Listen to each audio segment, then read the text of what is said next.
খবৰৰ সৈতে ষ্টুডিঅ'ত মই নৱ গগৈ 1 আগষ্টৰ পৰা অৰ্থাৎ কাইলৈৰ পৰা পুনৰ চিকিৎসা সেৱাৰ মাচুল বৃদ্ধি কৰা হ'ব দুখীয়া দৰিদ্ৰৰ মূৰত পুনৰবাৰ যেন এতিয়া ৰাজ্য চৰকাৰে মাধমাৰ খুদাব কিয়নো যিসকল লোকে চিকিৎসা সেৱাৰ পৰা আয়ুষ্মান কাৰ্ডৰ বাবে ৰৈ আছিল আৰু সেই আয়ুষ্মান কাৰ্ডো এতিয়া ক্ৰমাৎ নিষ্ক্ৰিয় হ'বলৈ ধৰিছে আৰু তাৰ সমান্তৰালভাৱে 20% পৰ্যন্ত এতিয়া চৰকাৰী চিকিৎসালয়ত চিকিৎসা সেৱাৰ মাচুল বৃদ্ধি কৰাৰ সিদ্ধান্ত বা জুজা চলোৱা দেখিবলৈ পোৱা গৈছে আৰু ইয়াৰ পৰা স্পষ্ট হৈছে যে দুখীয়া দৰিদ্ৰ লোকসকল এতিয়া পুনৰবাৰ সমস্যাৰ সন্মুখীন হ'ব আমি সবিস্তাৰে খবৰটো লৈ অহাৰ চেষ্টা কৰিম 1 আগষ্টৰ পৰা বৃদ্ধি হ'ব চৰকাৰী চিকিৎসা সেৱাৰ মাচুল আৰু 20% পৰ্যন্ত বৃদ্ধি হ'ব চিকিৎসা সেৱাৰ মাচুল আৰু যাকে লৈ ৰাজ্যজুৰি তীব্ৰ প্ৰতিক্ৰিয়া সৃষ্টি হৈছে মূল্য বৃদ্ধিয়ে জুৰুলা কৰা সময়তে পুনৰ ৰাজ্যবাসীৰ মূৰত মাধমাৰ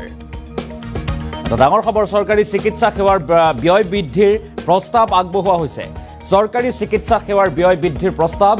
চিকিৎসা মহাবিদ্যালয়সমূহতো বৃদ্ধি পাব চিকিৎসা সেৱাৰ ব্যয়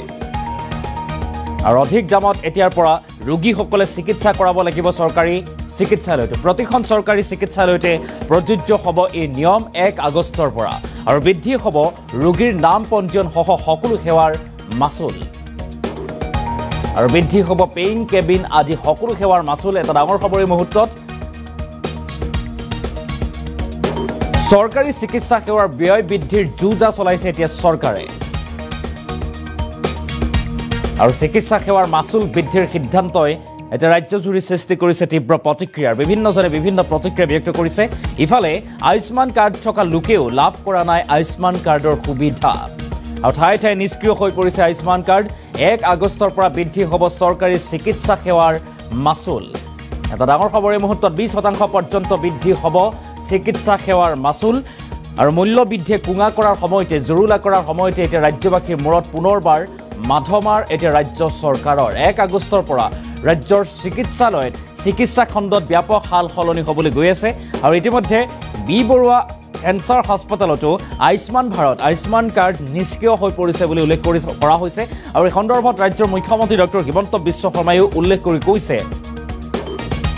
যে এতিয়াৰ পৰা কেইটামান বিশেষ গুৰুত্বপূৰ্ণ ৰোগৰহে চিকিৎসা প্ৰদান কৰা হ'ব বিশেষকৈ ব্যক্তিগত হাস্পতালত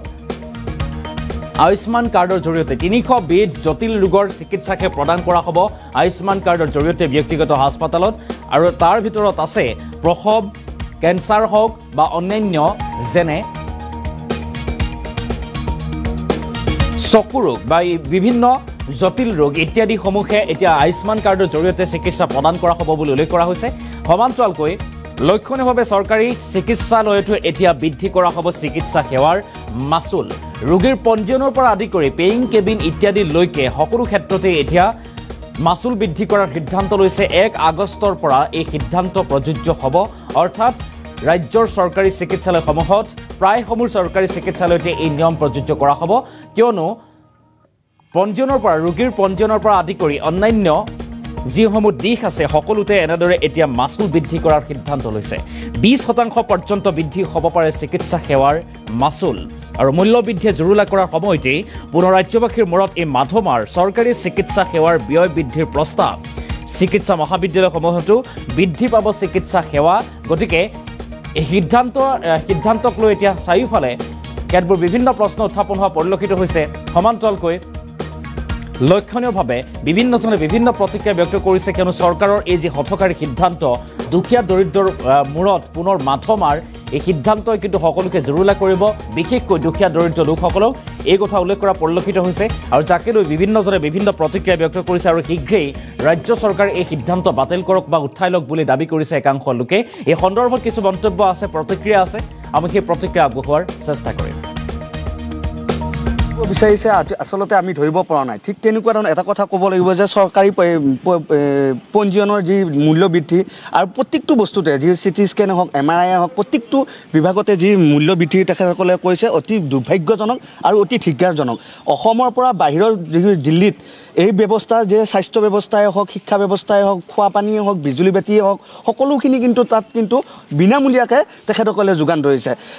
আমাৰ অসম চৰকাৰে এটাই কাম কৰিছে তেখেতসকলে হিতাধিকাৰী কেলেংকাৰী সৃষ্টি কৰিছে আৰু জনতাৰ মূৰত খালি ৰাম টাঙন মাৰি আমাৰ পৰা কৰ আদায় তেখেতসকলে কৰিছে এতিয়া চৰকাৰখনক আমি অসম জাতীয়তাবাদী যুৱ ছাত্ৰ পৰিষদ কলাগাঁও আঞ্চলিক সমিতিয়ে স্পষ্টভাৱে ক'ব বিচাৰিছোঁ যে চৰকাৰখনক এটাই কথা স্পষ্টভাৱে কৈছোঁ যে তেখেতসকলে অত্যাৱশ্যকীয় সামগ্ৰীৰ লগতে যি স্বাস্থ্যসকলে যি মূল্য বৃদ্ধি তেখেতসকলে কৰিব বিচাৰিছে অতি শীঘ্ৰে এই ব্যৱস্থাটো তেখেতসকলে উঠাই লওক অন্যথাই কিন্তু জাতীয়তাবাদী যুৱ ছাত্ৰ পৰিষদ মনে মনে নাথাকে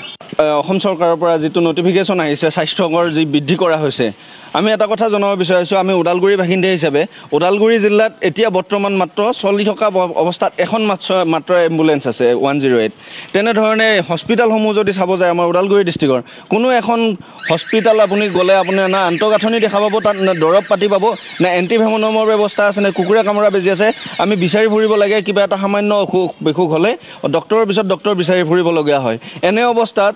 আন্তঃগাঁথনি ঠিক কৰাৰ বিপৰীতে হস্পিটেলত ডক্টৰ যোগান ধৰা ঔষধ যোগান ধৰাৰ বিপৰীতে চৰকাৰখনে যি মূল্য বৃদ্ধি কৰিছে হস্পিটেলৰ যি চাৰ্জসমূহ বৃদ্ধি কৰিছে তাক আমি ধিক্কাৰ জনাইছোঁ অসম জাতীয়তাবাদী যুৱ ছাত্ৰ পৰিষদে আমি প্ৰথমতে জনাব বিচাৰিছোঁ আগতে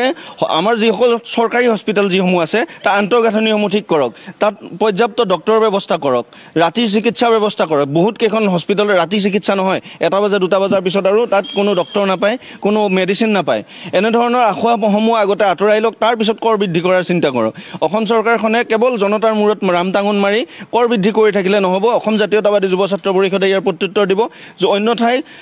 আমি অসম জাতীয়তাবাদী যুৱ ছাত্ৰ পৰিষদে দাবী জনাইছোঁ যি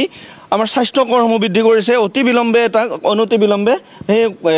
সিদ্ধান্ত উঠাই লওক নহ'লে কিন্তু অসম জাতীয়তাবাদী যুৱ ছাত্ৰ পৰিষদে ৰাজপথৰ আন্দোলন পুনৰ আৰম্ভ কৰিব দুখীয়া যিসকল আমাৰ নিম্ন মধ্যবিত্ত আৰু মধ্যবিত্ত শ্ৰেণীৰ লোকসকল আছে তেওঁলোকৰ মূৰত আচলতে আটাইতকৈ বেছি মাধমাৰ পৰিছে কাৰণ আয়ুষ্মান কাৰ্ডৰ জৰিয়তে যি এটা চিকিৎসাৰ ব্যৱস্থা কৰা হৈছিল কিছু বেমাৰৰ ক্ষেত্ৰত সেই আয়ুষ্মান কাৰ্ডৰো আজি কাম নোহোৱা হৈ গ'ল কেইদিনমান আগতে আমাৰ এটা নটিফিকেশ্যন ওলাল যিসমূহ আমাৰ বেচৰকাৰী চিকিৎসা সংস্থা আছে তাত আয়ুষ্মান কাৰ্ডৰ কোনো ধৰণৰ কাম নহয় এনে সময়তে আকৌ যদি চৰকাৰী খণ্ডৰ যিসকল চিকিৎসালয় আছে তাত ইতিমধ্যে তথ্যবশ্য হৈ আছে চিকিৎসা ব্যৱস্থা তাত আকৌ যেতিয়া চিকিৎসা কৰ বৃদ্ধি কৰা হ'ব তাত আমাৰ নিম্ন মধ্যবিত্ত আৰু মধ্যবিত্ত শ্ৰেণীৰ লোকসকল আটাইতকৈ বেছি প্ৰভাৱিত হ'ব